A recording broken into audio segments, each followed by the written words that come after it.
KBS 열린 토론.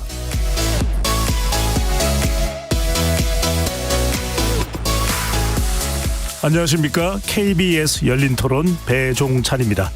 중동 호르무즈 해협의 전운이 짙어지는 가운데 트럼프 미국 대통령 동맹국들의 선박 호위와 군사적 역할 분담을 요구했습니다. 허나 곧바로 이제 그들의 도움은 원하지 않는다면서 기존 발언을 철회했는데요. 정말 미국 혼자 하겠다는 뜻인지 아니면 동맹국들을 더 세게 압박하는 협상용 메시지인지 해석이 분분해지고 있습니다. 그런 의미에서 현지 시간으로 19일 진행되는 미일 정상회담이 중요한 분기점이 될 것으로 보이는데요. 두 분의 전문가 모시고 일본은 어떻게 움직일지, 나아가 한국은 어떤 선택을 해야 할지 차근차근 짚어보겠습니다. KBS 열린 토론 지금부터 시작합니다. 치열한 토론 속에서 더 나은 세상을 찾아갑니다. 올바른 세상을 만드는 첫걸음. 평일 저녁 7시 20분 KBS 열린 토론. 열린 토론 함께해 주실 두 분 소개합니다. 한미연합사 부사령관을 지낸 사성 장군 출신으로 지금은 국회 국방위원회에서 활동하고 있는 김병주 더불어민주당 의원 나오셨습니다. 네, 안녕하세요. 네. 주 오사카 총영사를 지내셨죠. 한반도 안보와 동북아 정세에 정통한 외교 안보 분야 전문가이십니다. 조성렬 경남대 초빙 교수 자리하셨습니다. 예, 안녕하세요. KBS 열린 토론 문자로 참여하실 분은 샵 9730으로 의견 남겨주실 수 있고요. 단문 50원, 장문은 100원의 정보 이용료가 붙습니다. KBS 1라디오의 모든 프로그램은 유튜브에서도 함께할 수 있으니까요. 많이 들어와 주시고 구독 꾹 눌러주시고 좋아요도 많이 보내주시면 좋겠습니다. 자, 여기에서 트럼프 대통령의 호르무즈 해협 파병 요구에 대해 시민분들은 어떤 의견을 가지고 있는지 유지 리포터의 취재로 먼저 듣고 오겠습니다.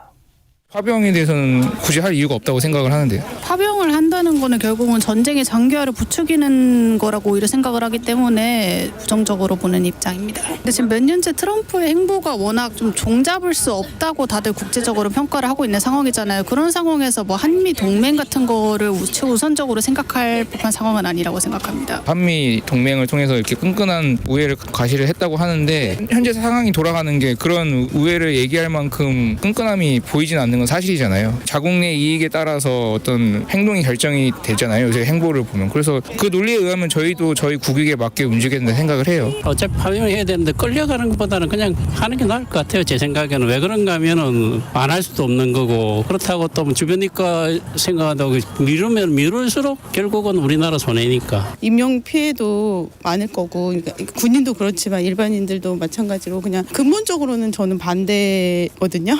우리나라에게 도움이 되진 않을 것 같아요. 전쟁을 일으킨 것 자체도 저희하고는 크게 관계없는 일이잖아요. 사실 저희가 보기에는 강대국으로서 어떻게 보면 힘을 과시하는 것 같은, 그랬으면 이제 자기네와 미국과 이스라엘 문제 이렇게 아니면 이란 이렇게 3개국에서 해야 될 문제를 저희가 동맹이라는 이유만으로 같이 하자고 하는 건 좀 무리한 요구인 것 같기는 해요.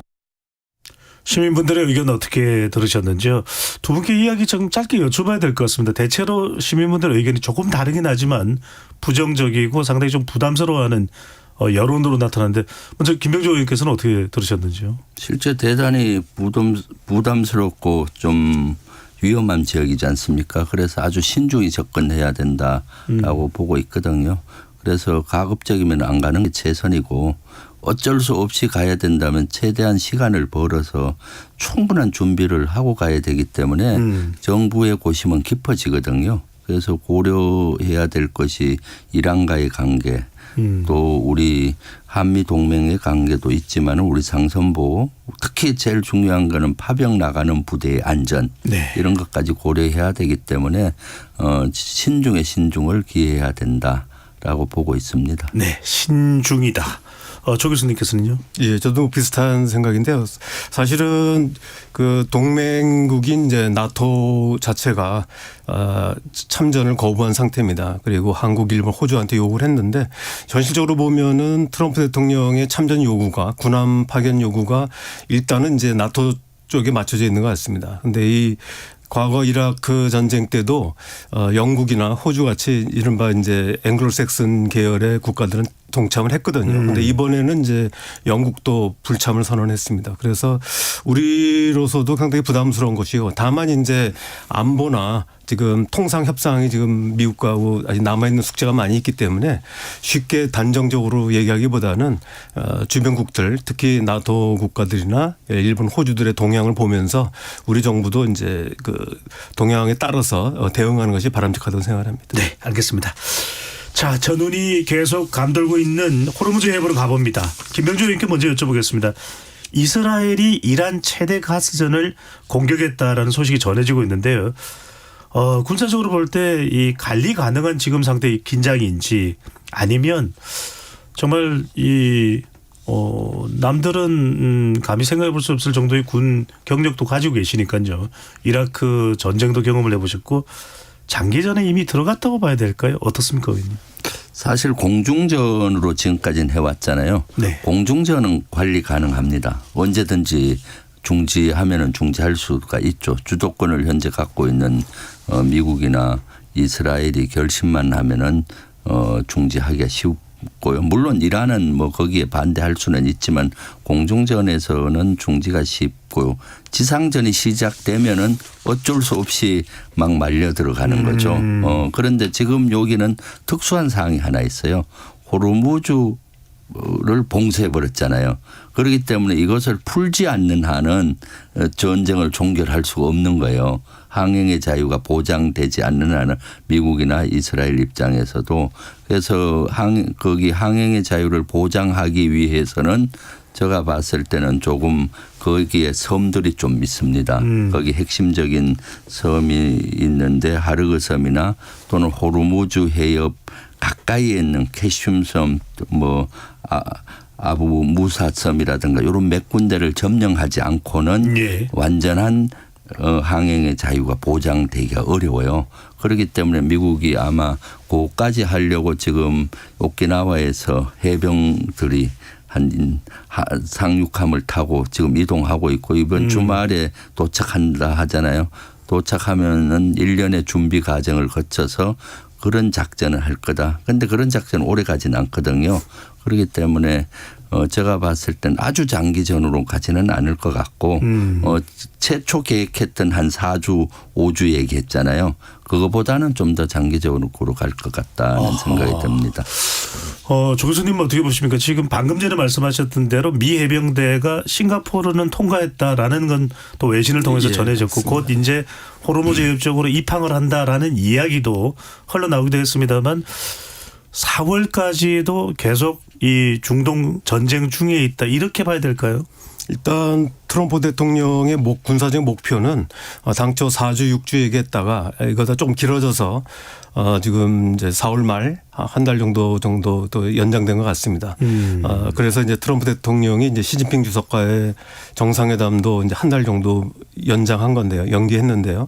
근데 제가 볼 때는 이제 이 군사적인 측면에서 본다면은 김병주 의원님이 얘기하신 것처럼 뭐 4월 중에 끝날 수도 있을 것 같습니다. 하지만 이제 이란이 이제 작년 6월 달에 12주에 걸쳐 가지고 12일에 걸쳐 가지고 이제 그 이란이 이제 그 이스라엘하고 또 미국의 폭격을 받은 경험이 있습니다. 그래서 그 이후에 보면은 결국은 이제 군사적인 대결로는 이길 수 없다는 걸 알고 결국 이제 민간 시설이라든지 또 경제 시설들을 파괴하는 데 나갈 것 같습니다. 이렇게 되면은 아마 그 호르무즈 해협의 봉쇄가 풀린다 하더라도 이란의 어떤 저항, 그리고 이제 이거를 이제 굉장히 장기화하려고 하는 이란의 의도하고 또 이걸 단기적으로 끝내야만 하는 미국의 의도가 충돌하면서 상당히 이제 저는 군사적으로는 이제 뭐 다음 달 정도 끝날 수도 있지만 이 전체 전쟁 자체는 좀 더 장기화되지 않을까 생각합니다.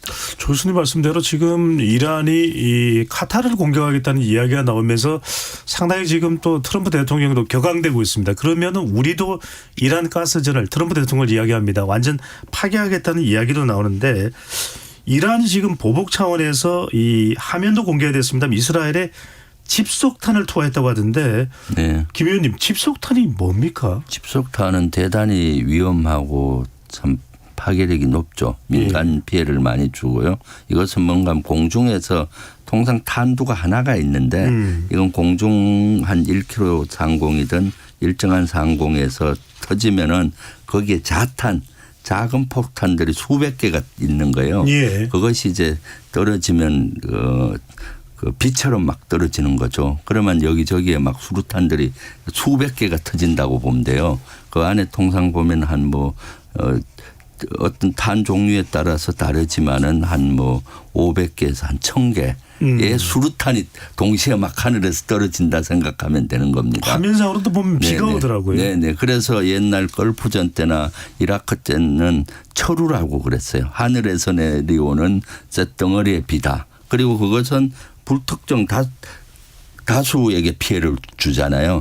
지금 이스라엘이나 미국은 정밀 유도 무기를 터서 정확히 타격하고 싶은 건물에 타격을 하거든요. 그래서 지난번에 오폭이 한 군데 난 것이 학교였잖아요. 그래서 민간 피해가 그나마 정밀 유도 무기를 쓰면은 피해가 제소로 되는데 이 집속탄을 터면은 이 반경이 축구장 몇 개 크기에 떨어져 버리거든요. 네. 그래서 그것은 대단히 가공할 무기고 민간 피해를 너무 많이 준다. 그래서 이런 것들은 사실은 그리고 그 탄이 불발률도 높아요, 사실은. 그냥 그 자리에서 다 터지면 되는데 일부 탄들은 안 터지고 있다가 어린아이들이라든가 또는 민간인들이 건드리면 또 터지잖아요. 네. 그래서 이것은 전쟁 후까지도 영향이 가기 때문에 지금 이란이 보복 차원에서 집속탄을 쓰고 있는데 이것은 아주 피해를 가중시키고 있다라고 보여집니다. 김 의원님, 이 이스라엘이 자랑하는 방공망인 아이언돔으로도 이 집속탄은 못 막는 겁니까? 집속탄은 막기 어렵죠. 왜냐하면 이 여러 가지 발수가 수백 개가 동시에 이렇게 분산돼서 날아오는데 그걸 막기가 어렵죠. 네. 그래서 그것을 예를 들어 아이언돔이 3km 내에서 이걸 방어한다면은 그 위에 상공에서 터뜨리면 되는 거거든요. 집속탄을. 그럼 거기서 분산탄이 퍼져버리잖아요. 그렇기 때문에 이것은 방어하기가 대단히 어려운 그런 거죠. 그리고 또 맞춘다고 해도 그 안에는 수류탄 같은 여러 탄들이 많기 때문에 또 떨어지잖아요.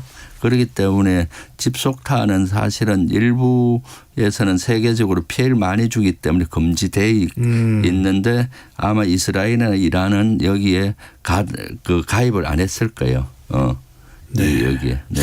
참 민간인 피해도 상당히 우려가 되면 이렇게 되면은 전쟁이 좀 더 악성화될 수 있는 가능성도 더 조 교수님 커지는 거 아닙니까? 그렇습니다. 아까 말씀하신 것처럼 이스라엘이 이미 이란의 가스전을 공격을 하지 않았습니까? 그러니까 지금 하르그 섬에 대해서 미국이 공격을 했을 때도 하르그 섬을 지키는 군사시설만 타격을 했는데 이스라엘의 경우는 이제 그 가스전 자체를 공격을 했단 말이죠.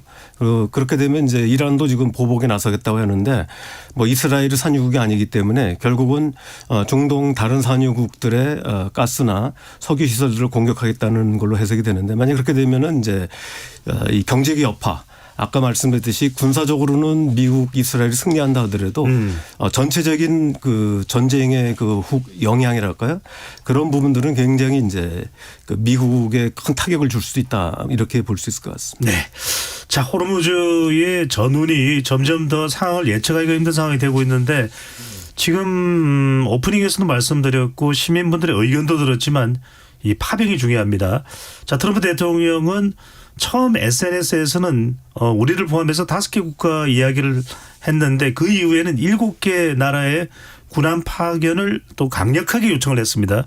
바라건대라고 했던 표현이 강력하게 요구한다. 디맨딩으로 바뀌었고요. 곧바로 도움이 필요 없다라고 이야기를 했는데 먼저 외교 안보적인 차원에서 의미부터 좀 해석을 해보고 조 교수님 정말 필요 없다는 겁니까? 이건 더 센 압박을 하겠다는 뜻입니까? 그거는 이제 뭐 트럼프 대통령이 워낙 그 말이 많이 바뀌고 또 우리가 흔히 얘기하는 미치광이 전술이라고 얘기하는데 실제로 미치광이 전술인지 아니면 진짜 미친 발언인지 확인할 수 없을 정도로 굉장히 혼란스러운 건 사실입니다. 그런데 이제 우리가 지금 전체적으로 보면 아까 김병주 의원이 얘기하셨듯이 미국의 어떤 그 합참이라든지 중부사령부가 이란 전쟁에 대한 초기에 이제 대응 전략을 세웠는데 이거 예상외로 이제 이란의 반격이 있기 때문에 아마 새롭게 정립하면서 아까 김병주 의원이 얘기하셨던 것처럼 하르그 섬이라든지 또 다른 주요 거점을 확보하면 호르무즈 봉쇄를 풀 수 있다는 새로운 전략이 나왔기 때문에 아마 일단은 이제 그 여러 가지 가능성들 한편으로는 트럼프 대통령 본인도 얘기했지만 나토를 테스트하기 위해서 했다라고 하는 말도 어느 정도 진심인 것 같고 또 그러나 또 한편으로 보면은 현재 그 오키나와 주둔 해병대들이 투입되는 걸 보면은 결국은 군사적으로도 어느 정도 최소한도 호르무즈 봉쇄는 해제시킬 수 있다라고 하는 좀 자신감 이 두 개가 좀 결합된 게 아닌가 싶습니다. 김 의원님은 어떻게 보십니까? 참 진짜 뜻을 파악하기가 쉽지 않습니다. 이 SNS 글을 읽어내면서 의미 해석을 또 우리는 해야 되니까 네. 김 의원님께서는 어떻게 읽고 계십니까? 저는 처음부터 세 가지 목적이 있다고 봐요. 첫 번째는 대의명분 확보죠. 지금은 이스라엘하고 미국이 이란을 공격하는 형태가 되니까 지금 전쟁에 대한 정당성 확보가 논란이 많아요. 대의명분이 안 서고. 그런데 전쟁을 여러 나라가 다국적군을 같이 형성을 해서 동맹으로 하게 되면 대의명분이 축적이 된다고 보여지거든요. 그래서 예전에 제가 2003년도에 이라크전이 났을 때 미 중부사에 가서 그때 이라크전과 아프가니스탄전을 모니터링 해보면은 미국은 매일매일 수치를 발표해요. 오늘 아프간전, 이라크전에 참전한 국가가 20개국이다. 그 다음 날은 30개국이다. 40개국이고 이 수치가 중요해요. 거기에 참가한 부대의 규모가 중요한 게 아니라 어떤 나라는 2-3명밖에 안 보냈는데도 참전한 국가로 이렇게 되는 거죠. 그럼 세계가 봤을 때 30-40개 국가가 같이 동참해서 한다 하면은 대단히 그 당위성이 있어 보이잖아요. 그리고 또 하나의 대의명분은 호르무즈 해협에서 우리가 이렇게 고생하는데 이건 우리만의 문제가 아니다. 한국이나 우리 대한민국이나 일본이나 중국, 나토 여러 나라 국가 다 해당이 되는 거다. 그렇기 때문에 같이 나와야 된다라는 대의명분적인 게 있고 두 번째는 압박이죠. 예. 아마 중국을 그 포함한 걸 보고 전 이건 압박용이다로 봤어요. 중국은 군함을 진짜 파견을 트럼프는 원하지 않을 거예요. 함정 보낸다 해도 오지 마라 할 겁니다. 왠지 아세요? 미국의 전술이 노출되는 거죠. 함정이 가면은 함정만 가는 게 아니라 거기 그 벙커 안에 지휘소가 있잖아요. 예. 지휘소에 연락단이 들어가야 돼요. 들어가서 C4I 체계나 이런 걸 하면서 다 공유를 하는 거거든요. 적사항부터 어디에 뭐가 있고 모든 레이더망 이런 게 공유가 되기 때문에 자기 심장을 드러내 보이는 건데 할 수 있겠습니까? 그래서 중국에게는 압박용인데 중국과 이란이 가깝지 않습니까? 그러니까 너들이 모종의 역할을 해라. 이런 것도 있고 또 미중 정상회담을 앞두고 또 이렇게 군함 파견하라고 했는데 너들 안 했으니까 다른 거 내놔 뭐 이렇게 할 수도 있는 거고요. 그다음 세 번째는 실질적으로 이 파병할 만한 나라들의 도움이 좀 필요합니다. 이것은 현 당장도 필요하고 종전이 된 이후에도 호르무즈 해협은 안정화되기까지 2-3년이 걸릴 겁니다. 왜냐하면은 이란이 하고 종전을 했다 하더라도 여러 테러 세력들이 있거든요. 여기에 반감을 갖는 테러 세력들이. 그러면 호르무즈 내에서 테러 활동을 할 해상 테러가 일으킬 수 있기 때문에 그때는 미국이 관여하기 어렵잖아요. 그러니까 그때는 여러 나라가 같이 와서 해야 된다. 특히 호르무즈 해협을 통해서 석유를 수입해 가는 나라들은 동참해라. 이런 것까지 포석이 저는 있다고 보거든요. 예. 그러니까 지금 대의명분 압박 또 실질적인 그런 거니까 실제 트럼프 말은 오락가락하는 겁니다. 진짜 원하는 면도 조금은 있지만 대의명분이니까 야 안 와도 좋아. 우리끼리 다 할 거야. 또 하다가 또는 뭐 이렇게 하고 막 하는 이유가 그런 여러 가지 목적을 갖고 하기 때문이라고 저는 보고 있거든요. 김 의원님 말씀 들어보면 목적은 분명히 있습니다. 조 교수님 근데 비용 이유도 있지 않을까요? 그러니까 워낙 많은 지금 또 전쟁 물자에 돈이 들어가다 보니까 이렇게까지 전쟁 물자나 비용이 많이 들어갈 줄 몰랐다 이런 이야기도 나오거든요. 그러면은 그 이외의 국가들이 미국 이외의 국가들이 참여하면 비용도 좀 나눌 수가 있거든요. 그 이유도 있을까요? 그런 부분도 있겠죠. 그러니까 실제로 미국이 지금 전비를 전적으로 부담하고 있는 상황이기 때문에 일단 군함을 파견 요청했는데 안 올 경우 다른 어떤 부담을 이제 요구할 가능성도 있고요. 저는 이제 가장 아까 김병주 의원님이 얘기해서 가장 설득력 있는 부분 중에서 공감하는 게 세 번째 부분인데 이게 이제 전쟁이 끝난 이후에도 이제는 또 다시 이제 그렇게 되면은 전쟁이 끝난 이후에 이란이 다시 또 그 호르무즈 해협의 어떤 제해권을 장악할 수 있기 때문에 이런 부분을 아예 상시적으로 연합함대를 상시적으로 주둔시켜서 상선당 몇 개의 군함이 이제 상주시키게 되면은 그 지역에서의 이란의 패권, 지역 패권이 상당히 약화시킬 수가 있거든요. 그래서 그런 부분의 노림수가 굉장히 크다. 그리고 아까 지금 앵커께서 얘기하신 것처럼 비용 만약에 이제 설사 시간적으로 지금 트럼프 대통령이 얘기한 것처럼 몇 주 내에 끝난다면 사실은 뭐 우리 지금 뭐 그 부대가 군함을 보낸다 해도 뭐 3주, 2주, 3주 걸리거든요. 그래서 전쟁의 주요 핵심적인 건 다 끝나기 때문에 오히려 그걸 빌미로 해서 여러 가지 이제 안보 부담, 비용 부담을 요구할 가능성도 있다고 생각합니다. 네. 이건 어떻게 보십니까? 김 의원님 지금 트럼프 대통령이 도와달라고 그러는데 안 도와준다. 이 부분에 대해서 그레이엄 의원은 트럼프 대통령과 아주 가깝습니다. 이렇게까지 하는 것은 본 적이 없다. 특히 이제 나토, 유럽에 대해서 화를 낸다면서 영국이 이럴 수가 있느냐. 트럼프 대통령은 또 독일계로 알려져 있는데 독일이 이럴 수 있느냐. 이건 어떻게 보십니까? 이게 유럽과의 좀 균열이 이번 계기로 해서 생기기 시작했다. 이렇게 봐도 됩니까? 일단은 전쟁 상황이잖아요. 전쟁 상황 때 메시지들은 다 의미가 있는 겁니다. 그렇게 과도하게 화냈다 이런 것 속에는 심리전이라는 게 들어있거든요. 아하. 네, 심리전이 들어있고요. 그럼 이제 여러 요구한 나라에 대해서 압박용일 수가 있고요. 이렇게 화를 냈다. 그럼 이거 나중에 보복이 있겠네 이런 생각을 하게 만드는 것이고요. 그럼 우리도 참가해야 되는 거 아니냐라는 것도 있을 수가 있는 것이고요. 그러기 때문에 그걸 액면 그대로 화를 경로하고 뭐 했다 그대로 받아들일 필요는 없는 거죠. 그리고 또 사실 지금까지 미국이 걸프전이나 아프간전, 이라크전 많은 전쟁을 했는데 지금처럼 미국과 이스라엘 단독으로 나토나 여러 나라 도움 없이 한 적은 처음이에요. 그것은 트럼프 이익이 들어와서 사실은 미국 자체의 어떤 이익을 위해서 했던 행적들이 이미 나토와 많이 금이 가 있었죠. 그리고 또 지금 그러한 현상들이 나오는 것들이 있는 것이고요. 그래서 이번 이후에도 점점 나토에게 요구했던 것처럼 트럼프가 점점 우리 너들 스스로 지켜라. 네. 이런 것들을 더 요구할 걸로 저는 보입니다. 방위비도 더 요구할 테고요. 네네네. 네. 자, 이런 상황에서 과연 일본은 어떤 태도를 보일까요? 미국 현지 시각으로 19일 예정되어 있는 미일 정상회담에 전 세계의 시선이 집중되고 있습니다. 자, 워싱턴 DC로 가봅니다. 조 교수님, 다카이치 사나에 총리가 미국 체면을 세워줄 가능성도 있다. 또 한편으로는 국내 정치 부담도 줄이는 방안도 생각하고 있는 것. 성격이 상당히 좀 복잡할 수 있을 것 같습니다. 그래서 이른바 전쟁할 수 없는 법이기 때문에 이전에도 그런 시도가 있긴 했습니다. 조사 목적으로 자위대를 파견할 수도 있다는 이야기하는데 이 시기에 외신 보도에서는 미국 전문가들은 우리나라까지도 끼워서 한일이 이런 협력을 거부하기는 힘들 것이다. 일본의 태도, 조 교수님 어떻게 예상하십니까? 그러니까 일본 지금 다카이치 총리가 이미 발언한 걸 보면은 작년 12월에 그 대만 유사는 일본의 이제 졸리비기 사태라고 해가지고 지금 중국과 일본 사이가 이제 악화됐는데요.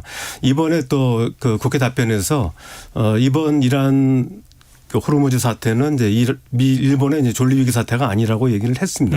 분명히 했고, 그렇기 때문에 이제 일본으로서도 사실은 참전의 명분이 없고요. 또 현재 일본 헌법상 전쟁 지역에 자유들을 보낼 수 있는 상황은 아닙니다. 그래서 국유치로 나온 것이 전쟁이 끝난 이후에 뭐 조사 활동을 하겠다라고 하는 부분인데, 그리고 또는 이제 과거에 이제 이라크 전 당시에도 보면은 일본이 이제 비전투 지역에 자위대를 이제 일부 보냈고 그 보냈을 때도 이거는 이제 보건 의료 뭐 이런 지원, 후방 지원이다라고 했는데 그때도 미국이 크게 반발했습니다. 당시 일본 정부가 이제 약 110억 달러를 이제 부담을 했거든요. 그러니까 직간접적으로 해서 50억 달러 그리고 60억 달러는 이제 이라크에 대한 채무를 탕감시켜줘서 110억 달러를 내놨지만 사실 미국의 반응은 냉담했습니다. 그래서 쇼 더 플래그를 해서 실제로 군대가 참여해라.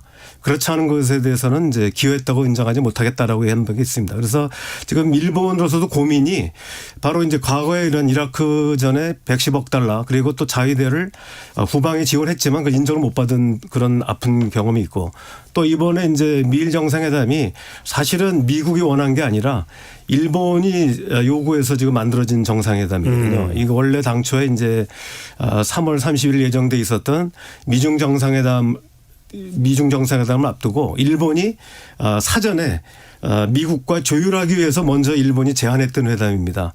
그런데 이제 그 정작 미중 정상회담은 이제 한 달 뒤로 미뤄진 상태에서 예. 지금 이제 이 호르무즈 사태, 이란 사태가 딱 터지고 났기 때문에 일본으로서는 굉장히 난감한 사태고요. 그다음에 이제 뭔가 그 답을 주지 않을 수 없는 상태거든요. 그래서 지금 더군다나 아까 얘기 나왔지만 7개국 가운데에서 제일 먼저 정상이 만나야 하는 상황이기 때문에 뭔가 선물을 들고 가지 않을 수도 없고 그렇다고 해서 이거를 이제 일본 국내법도 있고 여론도 있기 때문에 상당히 좀 곤혹한 상태라고 봅니다. 그래서 예.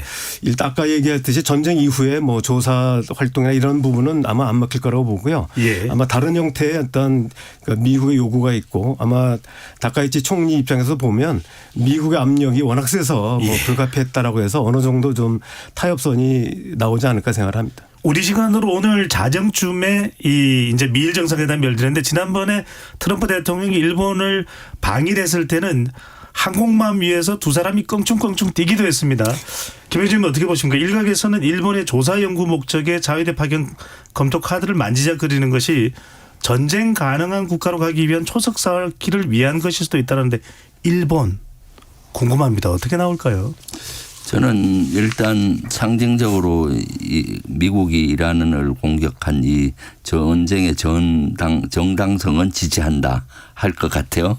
미국을. 그럼 트럼프 기분 좋게 해주고 네. 그다음에 우리가 국내법이 있다. 우리 해주고 싶은데 이런 국내법 절차를 검토하고 있다. 그거 좀 까다롭잖아요. 일본은. 그렇게 하면서 좀 설득시킬 것 같고 그래서 이런 거 있잖아요. 조사 연구 목적으로 우리가 보내겠다.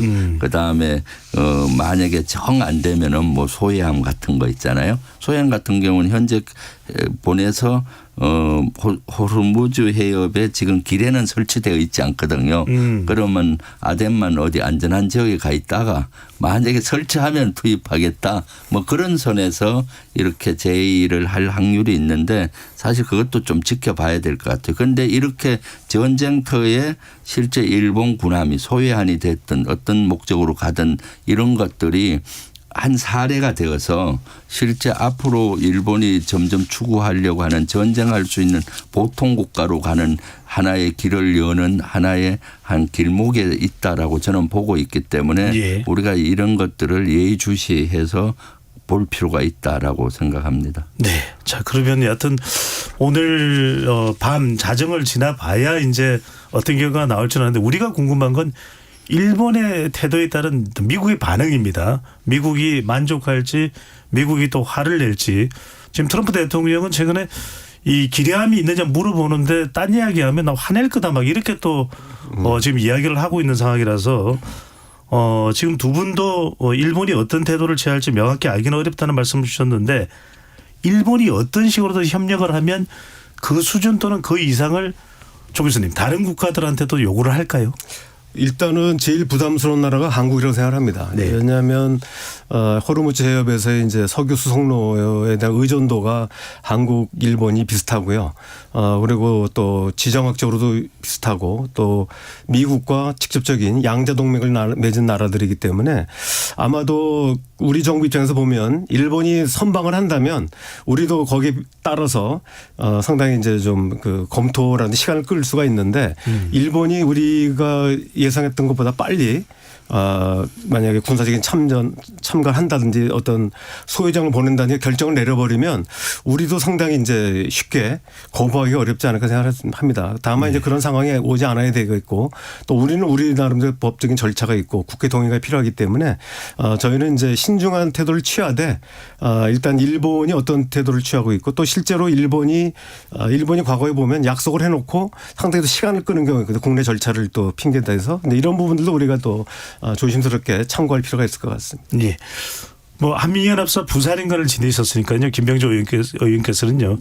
우리가 이른바 기뢰 제거함이라고는 소해함을 가지고는 있는 거죠. 네네. 가지고는 있죠. 네. 우리도 뭐 많이 가지고 있는데 소형입니다. 예. 소형이고 아마 한 800톤급 정도 되니까 우리가 사실 삼면이 바다고 그 근해에서 기뢰가 사실은 근해에 다 설치하잖아요. 항구 입구에 하기 때문에 큰 군함은 필요 없어요. 그렇기 때문에 우리는 소해함을 중봉에 보낼 여건은 안 돼요. 이게 해양으로 갈 수가 없거든. 사실은 근해에서는 움직이기가 쉬운데 근데 네. 일본은 아마 대형 소해함들이 있는 걸로 알고 있고요. 그래서 일본에게 그런 것들을 만약의 경우를 대비해서 요구를 할 확률도 있다고 전 보고 있거든요. 예. 네. 김 의원님 단도직입적으로 여쭤보겠습니다. 네. 미국이 우리에게 공식적으로 함정 파견, 군사협조를 요구한다면 한미동맹도 생각할 수 없고 생각 안 할 수는 없고 아까 우리 시민분들의 의견은 아주 신중합니다. 자, 어떻게 해야 될까요? 이거 뭐 고민은 할 수밖에 없는데 선을 바로 그을 수도 없는 노릇일 테고 어떻게 판단하십니까? 그래서 지금 이재명 정부에서도 얘기했지 않습니까? 이것은 상당히 중대한 일이기 때문에 아주 신중해서 판단하겠다라고 하는 거죠. 그래서 사실은 가급적이면 안 보내는 것이 최선인 거고 밀려서 어쩔 수 없이 보낸다고 했을 때는 충분한 시간이 좀 필요하거든요. 그래서 시간 끌기를 하면서 준비를 해야 되는 겁니다. 현실적인 문제도 사실 그래요. 전쟁터는 너무나 위험하거든요. 그리고 거기 호르무즈 해협은 진짜로 만약에 군함이 파견된다면은 엄청 위험하고 죽고 사는 문제가 우리 장병들에게 달렸고 또 이란을 적대국으로 만들어야 되는 문제도 있고 하기 때문에 신중해야 되는 거고 그럼 현실적으로 보십시오. 거기 파견한다 그러면 아마 청해부대가 아덴만에 나가 있는데 네. 그 청해부대의 임무를 페르시아만까지 연장 확대하는 해서 할 확률이 많은데 청해부대에 나가 있는 대조영함이나 이런 구축함들도 사실은 해적 소탕에 적절한 무기를 장착하고 가 있거든요. 그 임무에 맞게. 그런데 호르무즈 해협에서 새로운 위협에는 대응이 좀 부족해요. 예를 들면 드론 공격이라든가 기뢰를 찾아내서 제거하는 이런 능력이라든가 또는 해상 드론 이런 것들 신종 그런 것들이 많이 생겼거든요. 그리고 미사일 공격 이런 것들로부터 취약하고 단지 아덴만에 간 건 해적 소탕에 적절한 무기 체계를 구비해서 갔기 예. 때문에 그걸 새로 장비들을 갖춰야 되잖아요. 그래서 그저께 국방위가 열렸을 때 제가 안규백 장관한테 물어봤어요. 이걸 그런 장비들을 갖추는데 무기체를 갖추는데 얼마 정도 걸리느냐 했더니 한 최소 1에서 3개월 걸린다고 얘기하더라고요. 그러니까 사실은 시간이 필요한 거고 그래서 저는 처음부터 이것은 국회 비준사항이라고 얘기한 이유가 시간을 버는 한 수단도 돼요. 실제 비준사항이고 그러다 보면은 우리 여론에서 반대 여론이 훨씬 많을 겁니다. 그럼 미국을 설득시켜야죠. 우리는 보내고 싶은데 이렇게 국민들이 반대하니까 어쩔 수 없다. 그리고 또 대비가 안 돼 있다 우리 군함들은. 그래서 대비할 시간이 필요하다 하면서 협상을 하고 네. 그런 노력이 필요하겠죠. 사실관계만 하나 좀 여쭤보겠습니다. 네. 이 대조영함이 지금 뭐 아덴만 그래서 뭐 지금 네. 오만 쪽에 가 있다는 이야기는 있는데 네. 이게 뭐 최신의 이른바 어뢰라든지 또는 이 이란으로부터 날아올 수 있는 드론이라든지 탄도미사일을 막을 수 있는 이지스함은 아닌 거죠. 이것은 사실은 대조영함은 뭐 구체적으로 제가 얘기하기는 뭐 하고요. 예. 이 대조영함 이런 경우는 공격함이라고 보면 돼요. 공격 무기들이 주로 있는 거고요. 미사일 뭐 이런 것들 있지 않습니까? 함포라든가 그 전시라면은 공격용으로 쓰는 거고 그럼에도 불구하고 최소의 방어 수단은 돼 있죠. 날아오는 미사일을 막는다든가 또는 해적 같은 그런 세력이 왔을 때 막는다든가 최소의 방어 체계가 돼 있는 거지 지금처럼 신종 그 드론 공격 있잖아요. 그런 거라든가 해상 드론이라든가 기뢰라든가 이런 것들을 방어할 수 있는 체계는 미흡해요. 그거는 네. 해군 작전을 할 땐 세트로 하는 거거든요. 그 대조양암 옆에 또 다른 그 군함들이 같이 가면서 또 밑에는 잠수함이 또 막아주고 다 같이 이렇게 작전을 하는 것이지 독립된 한 척 갖고는 그런 걸 다 커버하기 어렵습니다. 네. 참 한계가 있을 수밖에 없는 건데 조 교수님 이제 우리가 몇 가지 운신의 폭을 나눠보면 이 미일 정상회담에서 일본이 이 파병 요구에 대해서 선을 그어버리면 우리의 운신의 폭은 좀 넓어질 수 있습니다. 그런데 이게 아주 애매한 어떤 협력적 태도를 취하면 우리도 비슷할 수 있는데 적극적인 협력을 일본이 다카이치 사나에 총리가 제시를 했을 때 우리의 운신폭, 우리의 이 미국에 대한 대응은 어떻게 또 달라질 수밖에 없을까요? 뭐 일본이 뭐 설사 파병을 결정한다고 해서 우리가 꼭 따라야 되는 건 아닙니다. 따라야 되는 건 아닌데 다만 이제 아까 말씀드렸듯이 우리가 이제 핵 추진 잠수함이라든지 또 여러 가지 그 안보 또 동맹 현대화라는 과제도 있고요. 그다음에 통상 협상이 아직도 마무리가 안 된 상태도 있기 때문에 이런 부담들이 오히려 저는 더 걱정스럽다고 볼 수 있습니다. 그래서 실제로 저는 이제 다른 부분들에 대해서 우리가 충분히 이제 커버를 할 수 있다면 뭐 저는 일본이 설사 파병을 결정한다 하더라도 우리가 무조건 따라간다고 보지는 않고요. 아까 말씀하셨던 것처럼 의원님 말씀하신 것처럼 이제 우리 국회의 비준 동의가 필요한 추가 파병이 필요한 것이고 또 아덴만 작전에 파병된 청해 부대가 여기에 투입하기에는 장비나 여러 가지 한계가 있기 때문에 그리고 아까도 얘기하셨습니다만 소해함이 우리나라가 이제 제일 큰 게 제가 조사해 봤더니 900톤짜리 가장 크고 연안용입니다. 그리고 지금 그 호르무즈까지 가는데 뭐 한 달 정도 소요된다고 2번이나 또 기착을 해야 되고요. 예. 우선 대항용이 아니어가지고 우리는 적절하지도 않고요. 그래서 저는 그러면서 본다면 그렇다고 해서 우리가 뭐 지상병을 투입할 것도 아니고요. 그래서 실제로 미국 입장에서 보더라도 한국의 기여에 대해서는 오히려 뭐 직접 군함이나 이런 거보다도 다른 기여 이런 걸 요구할 가능성이 있지 않을까. 특히 이제 미국이 최근에 패트리엇이나 사드 미사일 요격 미사일들을 이제 빼가면서 예. 동아시아에 전력 공백이 생길 수 있기 때문에 이런 부분들에 대해서 우리의 역할을 좀 높이는 이런 다른 요구를 한다면 우리가 또 충분히 다른 대안으로서 우리가 넘어갈 수도 있고 또 특히 이제 이번에 그 우리가 천궁2가 아랍에미레이트에서 이제 상당한 요격률을 보여주었는데 예. 이런 부분들이 이제 오히려 지금 우리가 지금 생산한 그 천궁2나 이런 부분을 뭐 당장 이번 전투가 아니더라도 장기적으로 지금 중동 지역에 있는 미군 기지들의 어느 정도 공급이라든지 이런 거를 이제 장기적으로 약속을 함으로써 좀 다른 대안을 통해서 우리가 좀 탈출구를 모색할 수 있지 않을까 생각합니다. 예. 다른 시도도 또 검토해 볼 수 있는데 정치권 일각에서는 조 교수님 이 파병 문제가 경제 통상 분야 압박으로 이어질 수 있다는 점을 생각해 본다면 아예 적극적으로 파병에 임하는 건 응하는 건 어떠냐라는 주장도 나온다고요. 이 점은 어떻게 보십니까? 그 부분은 저는 그 아까 말씀하신 것처럼 국민 여론도 동의하지 않고 그다음에 이제 여론을 떠나서도 이번 전쟁 자체가 나토 국가들이 심지어 영국조차도 참전을 거부한 이유가 전쟁의 정당성이 없거든요. 그래서 이런 부분들에 대해서 우리가 국민주권 정부를 표방하는 이재명 정부가 아무리 경제적인 이익이 있다 하더라도 통상 압력이 있다 하더라도 쉽게 동의해서는 안 된다고 생각합니다. 예. 자, 파병에 대해서 한마디 더 하면은 네. 뭐 늘 이라크전 2003년도나 2001년 아프간전에서도 미국은 파병을 요구를 했어요. 이라크전 때. 그때도 우리가 시간 끌기를 했거든요.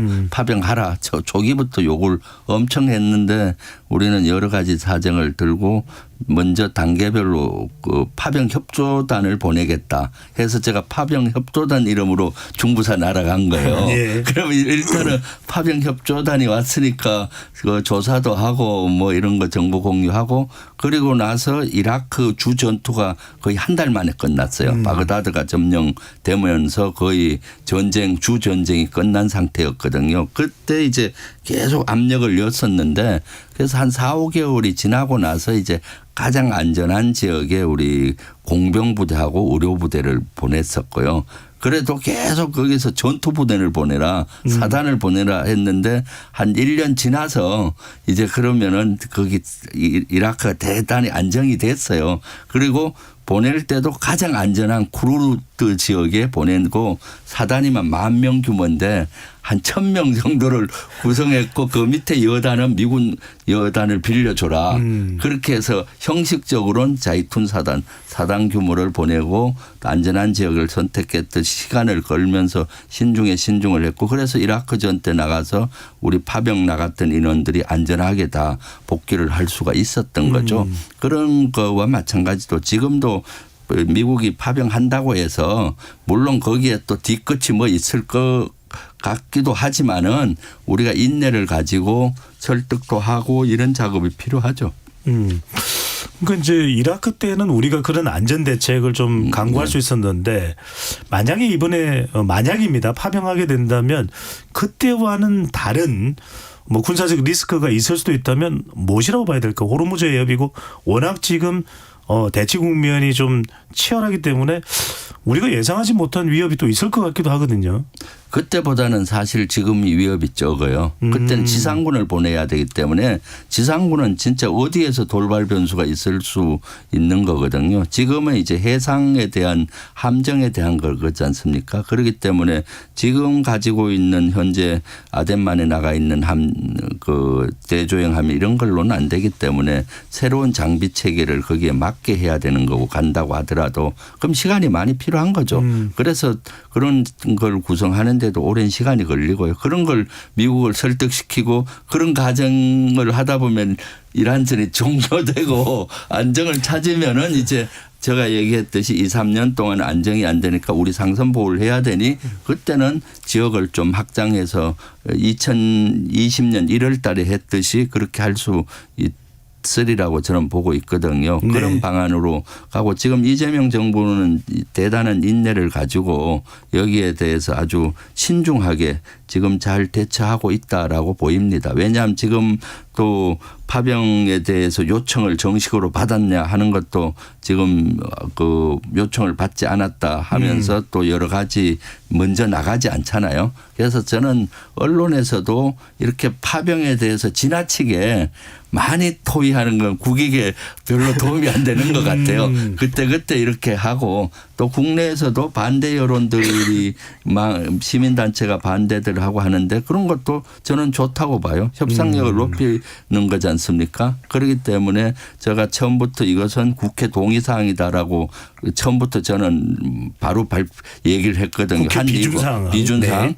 그러니까 그거는 비준하는 과정에서 국민들의 여론이 반영되고 이런 걸 통해서 시간을 끌고 또 이런 여론을 미국을 설득하는 데 사용하고 할 수가 있는 거죠. 네. 조 교수님 아까 그 이라크 전쟁 당시에는 일본이 금전적으로 미국을 지원하고 또 이라크의 그 부채를 뭐 탕감해주고 이런 것들은 미국이 상당히 달가워하지 않았다는 얘기를 하시긴 했습니다만 우리가 군사적인 참여 외에 다른 것, 가령 뭐 외교적 중재 노력 그게 가능할지는 모르겠습니다만 그 외에 뭐 금전적 지원 또는 후방 지원, 뭐 군수물자 지원이라든지 이런 걸로 대체할 수 있는 가능성도 있을까요?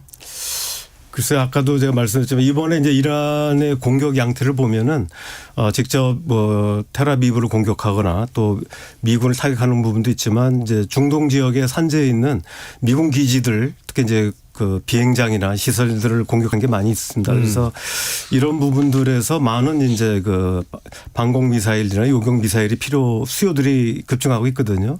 그래서 아마도 이제 우리 쪽에서 본다면은 지금 우리 군이 이제 필요한 수요도 있겠지만 이걸 이제 우선적으로 아랍에미리트의 천궁2를 이제 그 보냈던 것처럼 또 지금 주한미군 기지에 있는 사드나 패트리엇을 보내는 것처럼 그건 이제 미국이 가져간 겁니다만은 우리가 이제 그런 부분들에 대해서 중동 지역에 있는 미군 기지들을 보강하고 방어력을 강화시켜주는 역할을 한다면 또 그것도 역시 이제 직접 이란을 자극하지 않으면서도 나름대로 우리가 군사적 기여를 하는 부분이 될 수 있지 않을까 생각합니다. 그래서 네. 그런 KBS 방산의 어떤 실력을 좀 보여줌으로써 우리가 또 그런 미국의 압력을 또 회피하거나 또 그러면서도 또 미국 한미동맹을 좀 훼손하지 않는 이런 방법이 있을지 않을까 생각합니다. 네. 조 교수님이 네. 진짜 좋은 말씀을 했는데 저는 현재 민주당 방산특위 위원장인데 이번 위기를 또 기회로 바꿀 수 있는 안들이 있어요. 예를 든다면은 지금 호르무즈 해협에서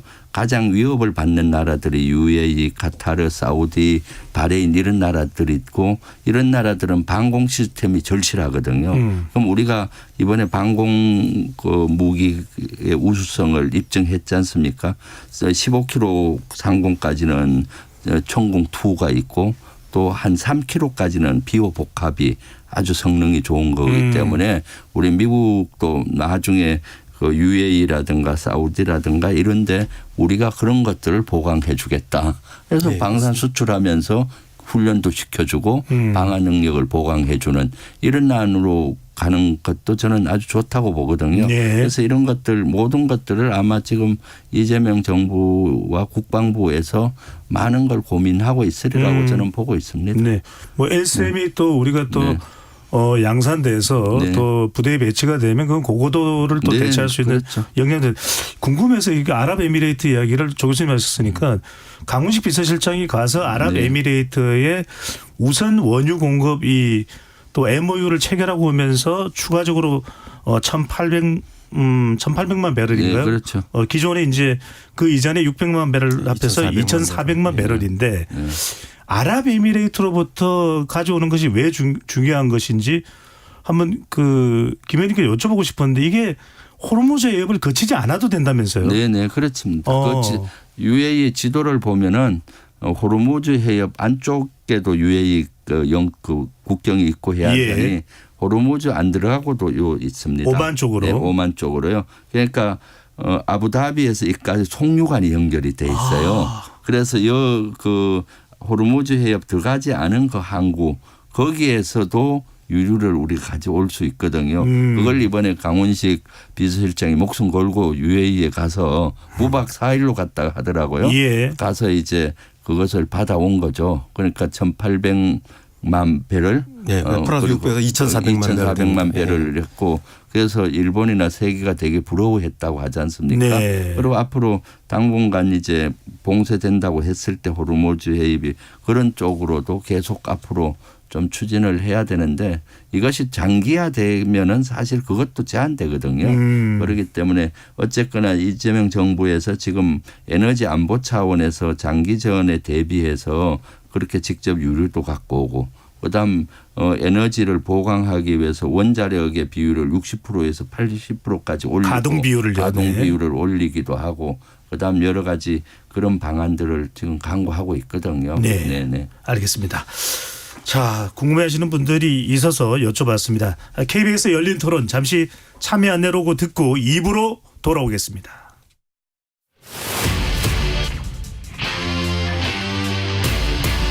토론에 정답은 없습니다. 토론이 세상을 바꿀 수도 없습니다. 하지만 질문은 새로운 세상을 만들 수 있습니다. 질문으로 올바른 세상을 만드는 첫걸음 KBS 열린 토론.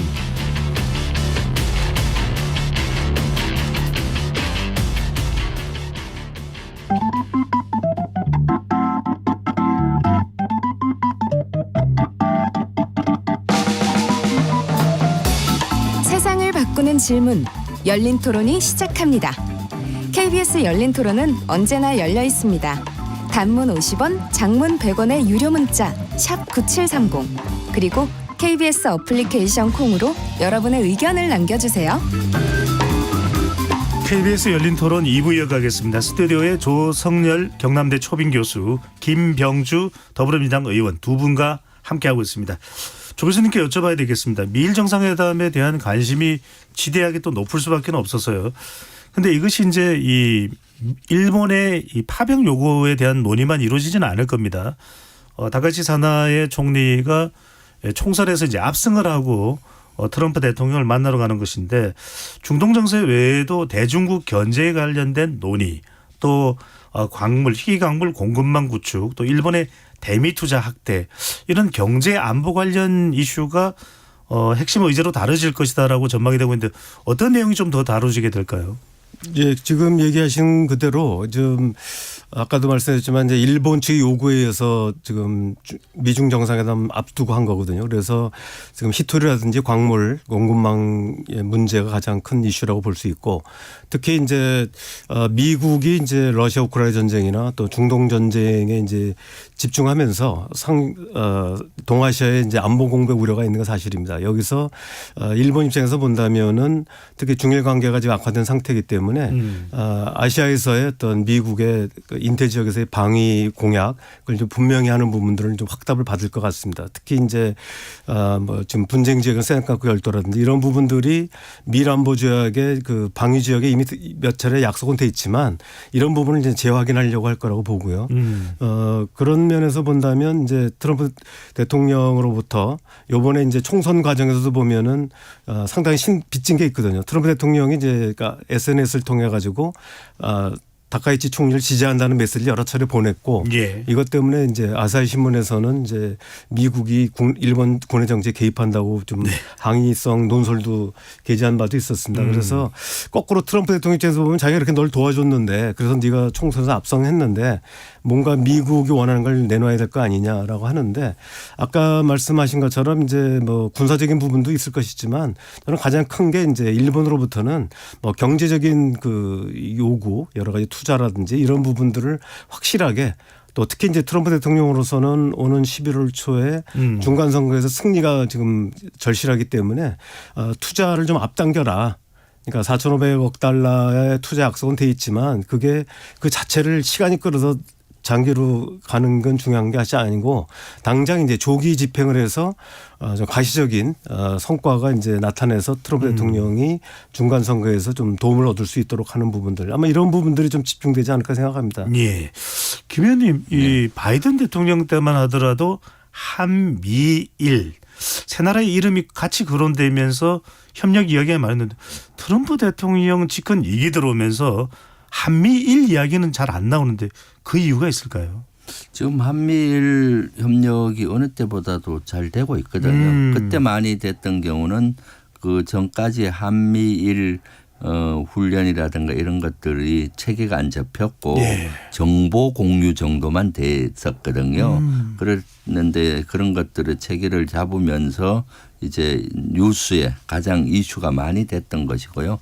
그 틀에서 지금은 유지가 되고 있어요. 이재명 대통령 되시고 외교 안보는 기존에 해왔던 틀 속에서 하면서 보완해 가겠다 했기 때문에 그 틀을 지키고 있는 거거든요. 그래서 지금도 한미일 훈련은 제한되게 이렇게 적절선에서 하면서 협력 체계를 유지하고 있는 거죠. 네. 그럼 워낙 또 한일 관계가 좋습니다. 최근에 이제 사우디에서도 전세기를 통해서 우리 국민들도 일본 전세기를 타고 또 일본은 또 우리 군 수송기를 통해서 또 협력을 받는 그런 또 모습도 나왔는데 자, 이 주한미군의 전략적 유연성 뭐 주한미군의 역할 변경은 생각 안 하는 건 아닙니다만 김 의원님은 이건 어떻게 보십니까? 뭐 아무리 중동 사태라 하더라도 주한미군에 배치되어 있는 패트리엇이 빠져나가고 또 경북 성주에 배치되어 있던 지금 뭐 이 군에서 정확하게 확인해주고 있지는 않습니다. 사드도 발사체를 비롯해서 또 한반도 바깥으로 나갔다는 이야기가 나오는데 이건 어떻게 봐야 될까요? 지금 실제 이걸 가지고 뭐 전략적 유연성이나 이렇게 보는 데는 좀 저는 동의하기 어렵고요. 지금 사드가 나갔느냐, 뭐 패트리어트가 나갔느냐 이런 우려를 많이 하잖아요. 근데 엊그저께 국방위 때 제가 질의를 국방에서 했을 때 예. 안규백 장관은 명확히 얘기했어요. 그 전력 중에는 아주 미세 조종이 있었다. 그래서 제가 봤을 때 이거는 저 추측인데 물론 이것은 철저히 보안이 유지가 돼야 되는 사항입니다. 왜냐하면 미국의 그 전쟁터에 패트리어트가 뭐 몇 발 나갔다, 발사대가 나갔다 하는 순간에 알려지면은 이란 미국의 전력이 노출되잖아요. 아, 거기에 뭐가 부족하구나. 이란은 더 버팀되겠다 생각할 수도 있고요. 뭘 하구나. 그렇기 때문에 전쟁이 일어나는 그런 데는 동맹이라 하더라도 철저히 서로 간의 보안을 유지하게 되어 기밀 있어요. 사항이군요. 기밀돼 있지만은 제가 봤을 때는 뭐 이런 기존의 발사대 이런 건 나간 것 같지는 않고 미세 조종이다라는 것이 그 얘기로 봐서는 뭐 탄약의 일부를 좀 부족하니까 가지고 갔을 수가 있다라는 생각을 해요. 왜냐하면은 지금 미국은 저런 이란전 같은 걸 준비할 때 탄약을 2개월에서 3개월치 다 준비해놔요. 그리고 특히 방공무기 있잖아요. 사드나 패트리어트는 그 당시 이란이 갖고 있는 미사일 2,000기에서 2,500기로 생각했을 때 그 2배수를 갔거든요. 2배수 정도를 가져놨는데 이번에 변수가 생겼잖아요. 드론이라는 변수를. 드론을 막는 대드론 체계가 미흡하니까 그런 것도 사드로 공격 맞고 때로는 뭐 패트리어트로도 막았을 거라고 좀 보고 있거든요. 그러니까 탄약이 부족할 수가 있잖아요. 그래서 이것은 비단 주한미군에만 해당되는 게 아니라 일본에도 주일미군, 주동미군들은 더 많이 있어요. 그런데 탄들도 일부 그쪽으로 장기전을 대비해서 전환했을 확률이 높다라고 저는 이건 개인적인 추측이에요. 단지 정부에서 얘기한 그것은 발사대 이런 거 전혀 언급이 없었고 미세 조종만 있었다. 그렇기 때문에 한미연합방위태세는 전혀 문제가 없다. 그러니까 이런 미세 조종을 가지고 전략적 유연성이 발휘가 됐다. 이렇게 보는 거는 어폐가 있는 거죠. 예. 네. 김병주 의원님이 말실수로라도 절대 내용을 말씀을 안 해주시네요. 아니, 자, 궁금해서 여쭤봅니다. 이 정도면 상당히 자세히 얘기한 거예요. 네. 김 의원님, 근데 트럼프 대통령이 자꾸만 28,000여 명인 이 주한미군을 45,000명이다 45,000명이다 이야기한 이유는 뭘까요? 글쎄요. 그게 좀 의도적이지 않을까요? 트럼프 1기 때도 계속 4만 명이라고 해서 아마 4만 명, 4만 5천 명 이렇게 얘기하면은 참모들이 분명히 다시 정정해 드렸을 텐데 계속 4만 명, 4만 5천 명 이렇게 외치는 걸로 봐서는 조금 허세가 많잖아요. 가장되고 그리고 압박용이고 그런 것 같고 트럼프 대통령의 머릿속에는 항상 한국이든 뭐 저런데 미국이 다 방어를 해준다 막 이렇게 좀 과장되게 생각하는 경향들이 있습니다. 사실은. 그래서 그런 것들을 불식시키는 게 아주 중요한 요소죠. 제가 한 여담으로 트럼프 1기 때 한국에 최초로 방문했을 때 그때만 해도 한국에 대해서 무임승차 안보인 무임승차를 되게 주장했어요. 미국이 다 한반도 방어를 해주는지 알고 그때 이제 제가 연합사 부사령관 당시에 브룩스 연합사령관하고 무임승차론 이거를 불식시켜야 된다. 그래서 한국에 도착했을 때 처음 연합사를 먼저 오셨어요. 그때 브리핑 자료를 같이 만들었는데 이거 불식시켜야 된다 해서 그래프 원으로 그렸어요. 한반도 방어 평시 우리는 60만. 숫자로 미군은 28,500 하니까 엄청 컸잖아요. 평시도 한국이 이렇게 한다. 전시가 되면은 우리는 예비군이 300만 있어요.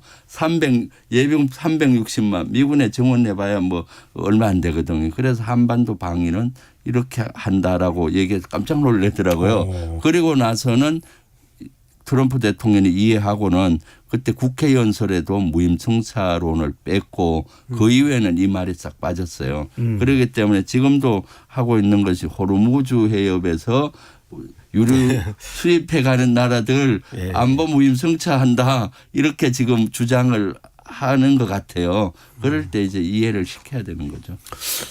아까도 뭐 이제 제가 금전적으로 우리가 이 파병 대신에 제한할 수 있는 방법을 조 교수님께 여쭤보긴 했는데 여전히 이제 이 또 방위비를 좀 더 올려라 한국도 이렇게 요구할 가능성. 계속해서 트럼프 대통령은 나토도 방위비 인상을 요구해왔던 것이기 때문에 또는 일본과 마찬가지로 한국의 이 새로운 이 방공망을 미국이 골든돔, 트럼프 대통령이 골든돔이라고 여기에 좀 참여를 요구하거나 뭔가 다른 요구를 계속 해올 가능성은 조 교수님 어떻게 보시는지. 제가 볼 때 방위비 분담금 같은 경우는 이미 이제 두 가지가 있거든요. 방위비 분담금을 늘리는 문제하고 또 하나는 이제 우리 국방 예산을 이제 대폭 늘리는 방안이 있는데 이 방위비 분담금은 이미 이제 그 바이든 행정부 때 합의된 내용이 진행 중이고 협상 시기가 아닙니다. 그래서 트럼프 대통령이 대선 시기에는 방위비 분담금을 계속 얘기를 했는데 정작 이제 취임 이후에는 우리 정부에 대해서 방위비 분담금 얘기는 하지 않고 있고 대신 이제 국방비를 이제 뭐 5% 늘어라 그러는데 우린 이미 2.7%를 쓰고 있었고 또 우리 정부가 자발적으로 이재명 대통령께서 3.5%로 늘리겠다고 얘기를 하셨습니다. 그래서 사실 이제 우리보다 방위비를 늘리거라든지 또는 이런 부분은 더 이상 요구하기 어려운 부분 사실이고요. 다만 이제 미국이 여러 나라의 이제 그 분쟁에 개입하다 보니까 동아시아 지역에서의 이제 방공망을 구축하는데 뭐 MD망 옛날에는 MD, TMD라고도 얘기했는데 최근에 이제 여러 가지 방공망에 한국이 참여하는 문제. 일본은 이제 참여를 하겠다고 이미 얘기한 바가 있는데 한국 정부는 그동안에 이제 중국이라든지 이런 좀 관계를 고려해서 좀 신중한 입장이었기 때문에 예. 이런 부분을 요구할 가능성이 있는 것 같습니다. 근데 이제 우리 정부는 지금 아까 김병주 의원께서 얘기하셨고 아까 앵커도 얘기하셨지만 이제 LSAM을 이제 이번에 이제 그 천궁2 MSAM이라고 하죠. 근데 이번에 이제 LSAM도 지금 독자 개발을 해서 원래는 연내 배치 또는 내년까지 이제 실전 배치 예정돼 있습니다. 그렇게 되면서 우리가 독자적인 방어 능력을 지금 해 나가고 있기 때문에 저는 이제 좀 더 좀 주변 국가의 관계를 고려해서 우리가 판단해야 될 문제가 아닌가. 섣불리 이번 이란 전쟁을 계기로 해서 무조건 응답을 하기보다는 좀 중장기적인 안보 환경까지 고려하면서 우리가 이제 신중하게 결정할 필요가 있다고 생각합니다. 예. 이번엔 미중 정상회담이 열리기로 했던 베이징으로 가보겠습니다. 김혜경 의원님. 일단 트럼프 대통령이 연기를 요청해서 5월 중으로 5월로 넘어갈 가능성이 상당히 높아졌는데 이게 또 하나 암시하는 바가 그러면 4월 말까지는 중동 전쟁을 끝내겠다는 의미일 텐데 군사적으로 물론 정치적으로는 11월 중간 선거도 있습니다. 근데 그때까지 뭐 유가도 있고 이제 국내 여러 경제적인 지표도 있겠지만 군사적으로 그때까지는 끝내야 될 만한 이유가 있을까요? 당연히 이것은 빨리 끝내야 되죠. 트럼프 입장에서는. 왜냐하면 전쟁의 대의 명분이 부족하고 대의 명분은 또 지지도와 관련이 있죠. 미국 내에서도 이 전쟁을 찬성하는 인원이 초기에 한 30%였고 점점 줄어들고 있거든요. 예전에 걸프전이나 아프간전, 이라크전 때는 90% 찬성을 했어요. 절대적인 국민의 지지하에 했는데도 전쟁이 어려웠고요. 그리고 또 국제사회도 마찬가지고요. 나토라든가 이런 데는 다 지지를 거의 다 했는데 지금은 상황이 다르죠. 그럼 이게 장기화되면 점점 국내 지지도 떨어지고 국제적인 여론도 악화되기 때문에 최대한 빨리 종전을 해야 되거든요. 그리고 성과를 내고 그러려면은 제가 봤을 때 실제 최초 목표했던 마지막 그 친미 국가를 만드는 거 레짐 체인지까지는 쉽지 않을 것 같고 그걸 하려면 지상군을 투입해야 되니까 그러니까 호르무즈 해협의 항행 자유를 보장하고 나면은 어느 정도 선에서 마무리를 하고 싶을 거라고 보고 있거든요. 예. 네. 그래서 지금 트럼프 자신을 위해서도 이게 필요한 거고요.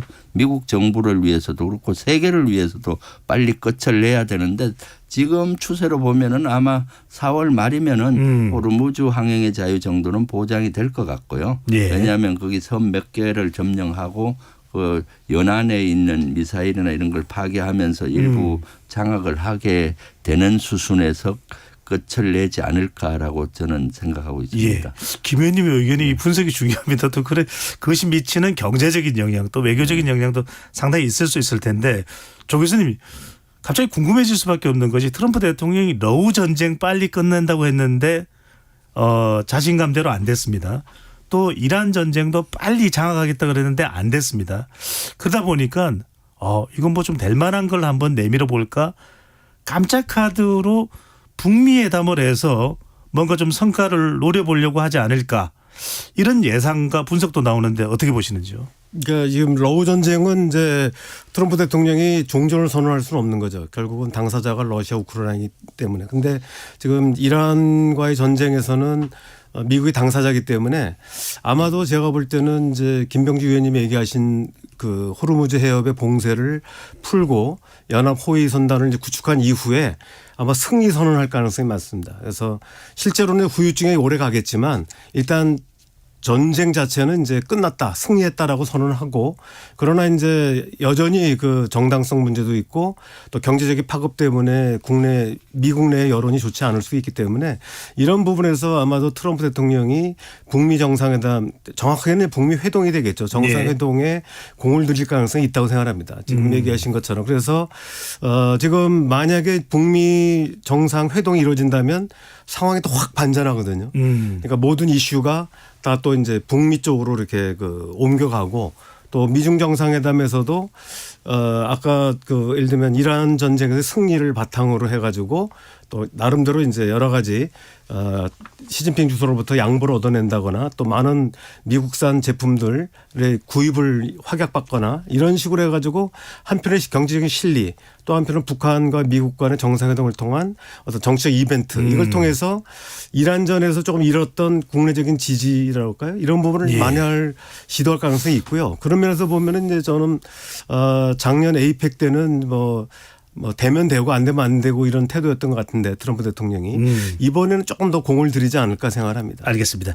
자, 시간이 한 1분 30초 남아서 끝으로 이제 김병주 의원께 여쭤봐야 될 것 같은데, 자, 그렇게 이 김정은 위원장과는 그림이 될 것 같았는데 북한은 왜 지난 14일 탄도미사일을 여러 발 쏘았는지, 그리고 이런 상황에서 이 또 미국은 우리에게 이제 군함 파병을 요구하는 상황에서 우리 정부는 좀 어떤 대응을 해야 될지 함께 좀 말씀을 해 주십시오. 북한이 600mm 방사포 10여 발 쏜 것은 저는 그 당시 우리 한미 연합훈련을 하고 있었기 때문에 이 대응 차원의 그 도발이라고. 정확하게는 방사포입니다. 네, 탄도미사일이 아니라. 600mm 방사포죠.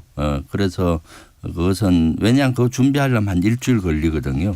그래서 대응 차원에서 도발을 한 것 같고, 그러면서도 이란전을 염두에 뒀을 것 같아요. 우리는 이란과 다르다. 핵무기도 가지고 있고 이렇게 탄도미사일이나 방사포, 핵탄을 거기에 이어서 420km까지 날릴 수 있다. 뭐 이런 것들을 과시하는 그런 측면인 것 같습니다. 그래서 그런 측면으로 이해하면 될 것 같고요. 어쨌거나 지금은 한미연합방위태세가 제일 중요하지 않습니까? 그래서 지금 우리 군은 한미연합으로 방위태세를 확실히 유지하고 있고요.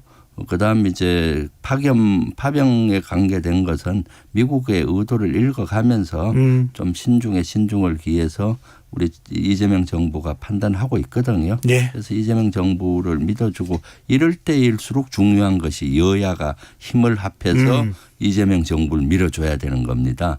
그게 아주 중요하다고 봅니다. 알겠습니다. 그 어느 때에도 국민의 안전, 국가의 이익이 가장 중요하다는 생각이 듭니다.